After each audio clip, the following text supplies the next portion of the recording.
Assalamualaikum warahmatullahi wabarakatuh. Perkenalkan, nama saya Syakira Fahid. Di sini saya akan mempresentasikan ujian akhir semester saya. Mata kuliah Audit Sistem Informasi R01. Di sini karena NPM saya itu diakhiri dengan angka genap, jadi saya menjawab pertanyaan-pertanyaan nomor genap. Pertanyaan pertama,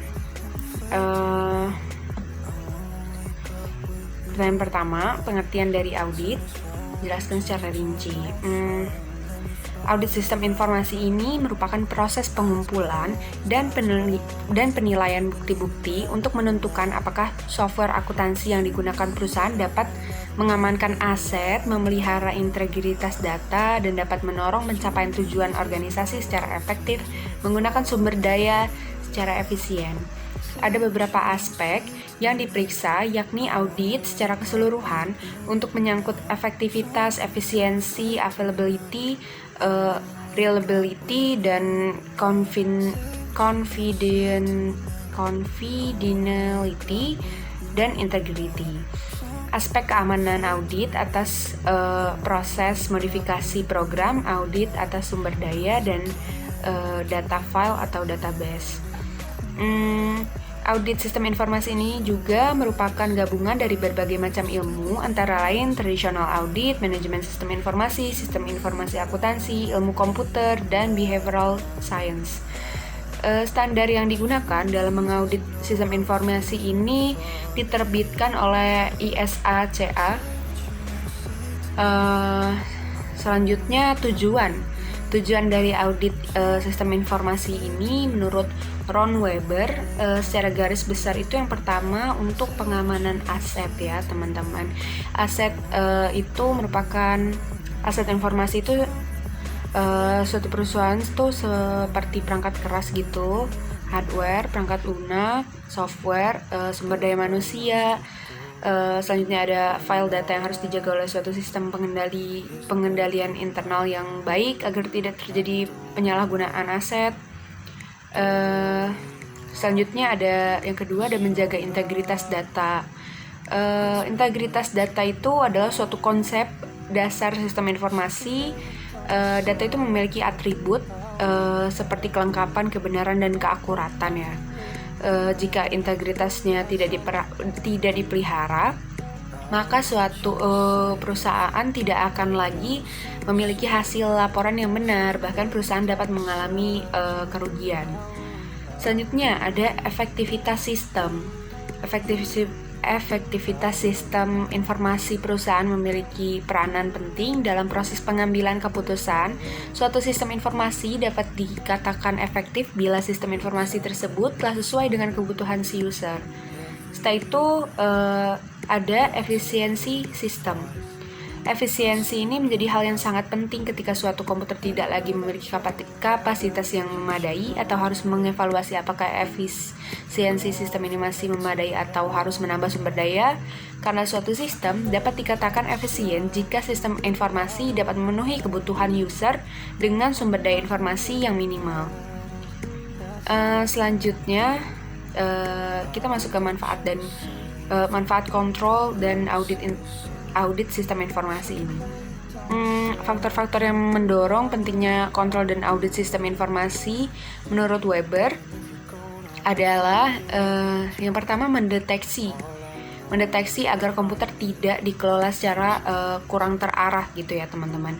Selanjutnya yang kedua ada mendeteksi resiko kehilangan data. Selanjutnya ada mendeteksi resiko pengambilan keputusan yang salah akibat informasi hasil proses sistem komputerisasi yang salah atau lambat dan atau tidak lengkap gitu ya teman-teman. Selanjutnya ada menjaga aset perusahaan karena nilai hardware, software, dan personil yang lazimnya tinggi. Selanjutnya mendeteksi resiko error komputer. Dan selanjutnya ada mendeteksi resiko penyalahgunaan komputer atau fraud. Selanjutnya menjaga kerahasiaan juga. Lalu ada meningkatkan pengendalian evolusi penggunaan komputer. Setelah itu kita akan masuk ke nomor 2 ya teman-teman.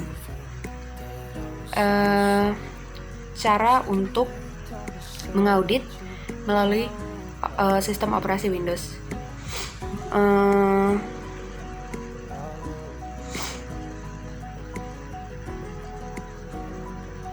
Microsoft dan IBM ini bekerja sama mengembangkan OS di awal OS 2 di awal tahun 1990.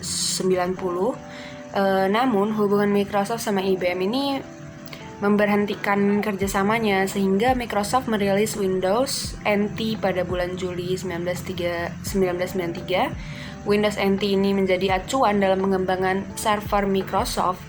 Windows NT ini juga memiliki target pasar atau penjualan untuk perusahaan dan organisasi.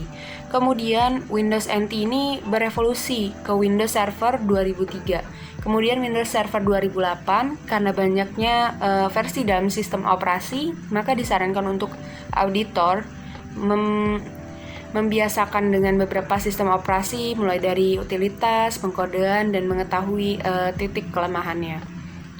Selanjutnya, Windows Auditing Essential. Untuk Windows Auditing Essential ini membutuhkan pemahaman dasar tentang komponen Windows. Selain itu, peran sebagai auditor ini harus memahami bagaimana audit mampu menangkap dengan baik pada sebuah platform Windows. Selanjutnya, banyak komponen seputar sistem operasi yang harus diperhatikan. Contohnya, melakukan pemeliharaan aplikasi yang dikonfigurasi semakin banyak dan selalu bertambahnya penginstalan aplikasi di sistem operasi karena perangkat keras, jaringan, dan penyimpanan memengaruhi kinerja dan perlindungan dari sistem operasi itu sendiri. Selanjutnya, command line. Command line ini memungkinkan Anda untuk mengakses beberapa utilitas seperti is, seed, grep, more, dan cat, dan memungkinkan untuk membuat script berdasarkan binary yang dimana binary tersebut terletak di directory bin untuk memanipulasi output teks dari utilitas Windows standar biasa. Selanjutnya, Essential Command Line Tools. Baris perintah ini untuk perlindungan terhadap malware. Tidak semua alat ini bekerja dengan baik. Selanjutnya ada Server Administrator Tools, Remote Server Administrator Tools atau RSAT memungkinkan klien Windows 7 untuk mengelola peran dan fitur yang sedang berjalan pada sistem operasi Windows Server 2003 dan 2008. Audit adalah bagian dari infrastruktur. Alat ini mungkin berguna memungkinkan administrator untuk melakukan fungsi manajemen server jarak jauh dan mencakup beberapa alat. Selanjutnya, melakukan audit.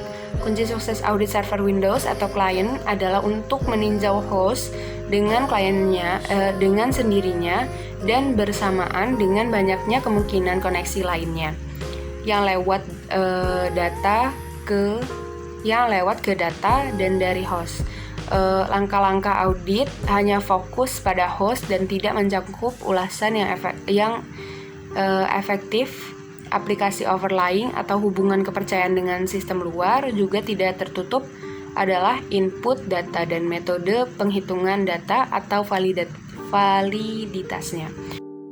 Adapun teman-teman, langkah-langkah dalam audit menurut langkah-langkah dalam pelaksanaan audit menurut internal ISO. Yang pertama ada perancangan audit. Selanjutnya ada perancangan proses audit, selanjutnya melakukan audit, selanjutnya ada pelaporan audit, dan yang terakhir ada tindak lanjut atas masalah atau perbaikan yang ditemukan. Demikian presentasi yang dapat saya sampaikan, kurang lebihnya mohon maaf. Wabillahi taufiq wal hidayah. Wassalamualaikum warahmatullahi wabarakatuh.